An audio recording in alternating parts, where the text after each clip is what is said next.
Sonic is well known for having really difficult stages, some being the hardest in all of gaming, whether 2D or 3D. The average gamer can't beat the archive of the Blue Blur's adventures without raging, screaming, or reverting back to Mario. This is a list of some of the most infamous and disliked stages in the entire Sonic franchise by general gamers and critics alike. Stages that I grew to love and found a soft spot for. So you might scratch your head at my choices, but I hope you enjoy it. And this isn't a list of what I think is the most underrated or most hated. These are just some of my favorite stages that understandably get hate. So number 1 isn't more hated than number 10 if you will.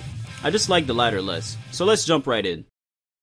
Number 10, Winged Fortress Zone from Sonic 2. We're starting off this list with one of the most infamous stages in the entire series, with a large amount of pitfalls, traps, and a lot of trial and error. Error that if you lost all your lives as a kid, it was back off to Emerald Hill Zone, because save states didn't exist. So understandably, I know why it's hated by the casual gamer, but it's not an unfair stage. It just tests you and your skills, as it should. And Sonic's 2 difficulty builds up so well into it that by then, if you beat Metropolis or Oil Ocean, you shouldn't struggle so much. I do love this stage's building climax feel, unique and challenging gimmicks, as well as the amazing music that just feels grand as you climb the skies to face off with Eggman. Without Tails, thus giving that classic showdown as given in all classic games. Number 9, Security Hall from Sonic Adventure 2. I always hated this stage as a kid, and I've always considered myself to be somewhat decent at the treasure hunting stages, but this one always had slightly harder emerald placement than even later stages for me. And between the blinking red light and Dr. Egghead yelling at Rouge to hurry the hell up, I hated this stage and would be super reluctant to even touch it. After years of battling my sister and treasure hunting, I started to memorize emerald locations and could actually enjoy the stage. The super jazzy music, the atmosphere of blowing money and giant fans in a giant vault, and instead of getting shards, you actually get colorful emeralds. It still really feels good to just grab them. That one stage that always made me frantic is now super chill for me. Number 8, Lost Jungle from Sonic Heroes. This stage has always been a nightmare for most fans, myself included. It can be slightly buggy with grinding vines that launch you into open water, giant robots that are mandatory to defeat, and sketchy character-specific sections like Sonic's Light Dash sections in particular. Yeah, this stage seems almost impossible to beat when you're a kid, and I respect that people hate it. But this stage is still awesome in its own right. It's an Amazon forest inspired with wildlife. I think the whole dark and dying contrast from the cheery and lively frog forest is awesome as hell. The gimmicks are cool when they work, multiple paths are pretty cool, and that giant alligator section at the end is pretty remnants of the GUN gun truck from City Escape, so that's a plus. It's a pretty underrated stage. Number 7, Sandopolis Zone from Sonic 3. Believe it or not, I've always loved this stage. Its unique gimmicks and awesome music made it a blast every time going through. I'd actually anticipate this zone during a session of Sonic and Knuckles as a kid. I understand why people hate Act 2, so we'll talk more about that. And yeah, Act 2 had me stumped for a bit with the puzzles it offered. I never had a problem with keeping the place lit, so the ghosts never bothered me. As stated before, I do love the gimmicks, so that sand chase section was more fun than anything in the act. The spooky remix of Act 1 was awesome as hell too. I only hated Knuckles' version because of that one puzzle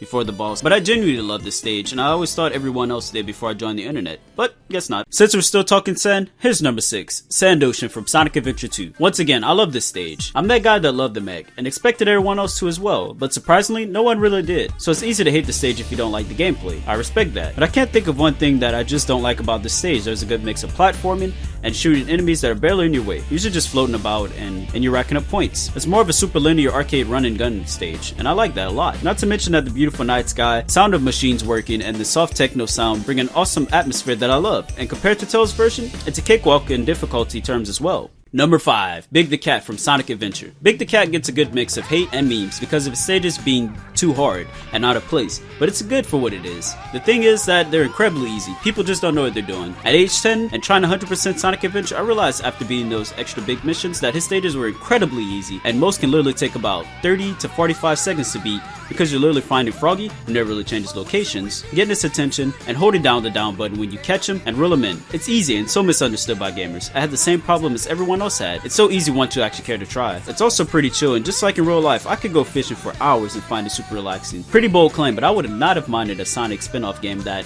involved fishing in similar fashion. Number 4, Flame Core, Sonic's version from Sonic 06. I really like this stage and always did once I realized how easy it is. I always thought people hated that aquatic-based stage or Crisis City the most, but it seems like no one really likes this stage, and it's really weird to me. You can go through without a single hit from an enemy or lava. The platforms are alright, and it feels pretty adventurous with grinding sections and speed sections. Even Knuckles' section in the volcano is pretty easy if you go through it fast like expected. As said before, this stage is really straightforward and gets more hate than expected. Woohoo! What a view! Number 3, Eggman Land from Sonic Unleashed. Ah, Eggman Land, the stage that amongst my friends and fellow Sonic fans seemed like a myth or a legend when described. Getting there yourself and being excited would quickly lead to your rage beyond your wildest dreams and you hating the stage, the game, and even your life. Not only were the night stages super hard, but the day stages handed your ass back to you too. For a long time I couldn't acknowledge the stage until I beat it, and it felt great. Weirdly enough, the stage's gimmicks are introduced to you throughout the entire game, and are just thrown in again all at once in one final test of skill.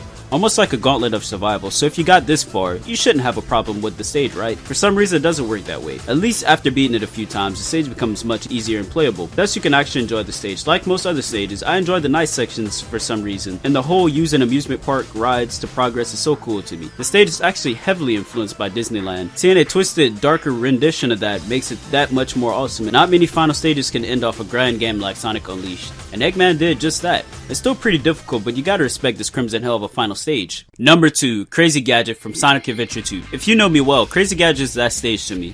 Admittedly, I hated this stage because of the gravity gimmicks introduced in the stage, and I could never figure out a path in the outer space, colorful block section that sucked to me as a kid.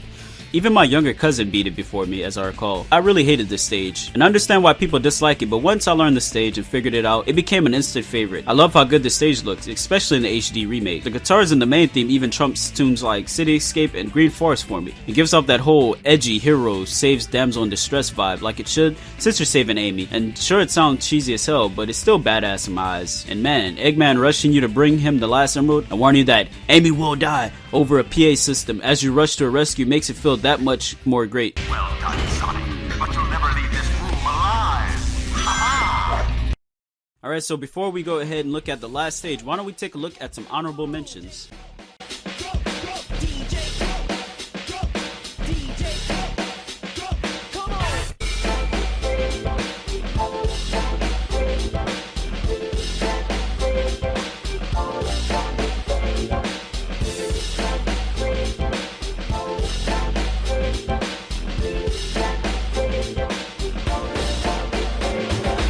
So what is the last stage, you're wondering?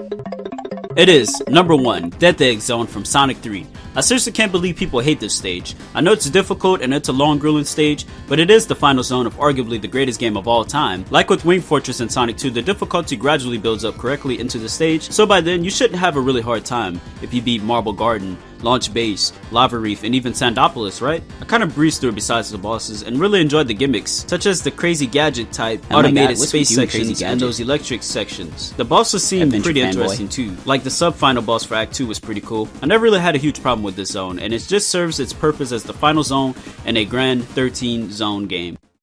Well, there's my top 10 of the most notoriously hated stages. This is my first ever list, so try and go easy on me. If your stage isn't here and you feel it should have been, leave it in the comments, and also leave me your top 10 topics you'd like to see covered in the future. And until then, peace out, you have a good night.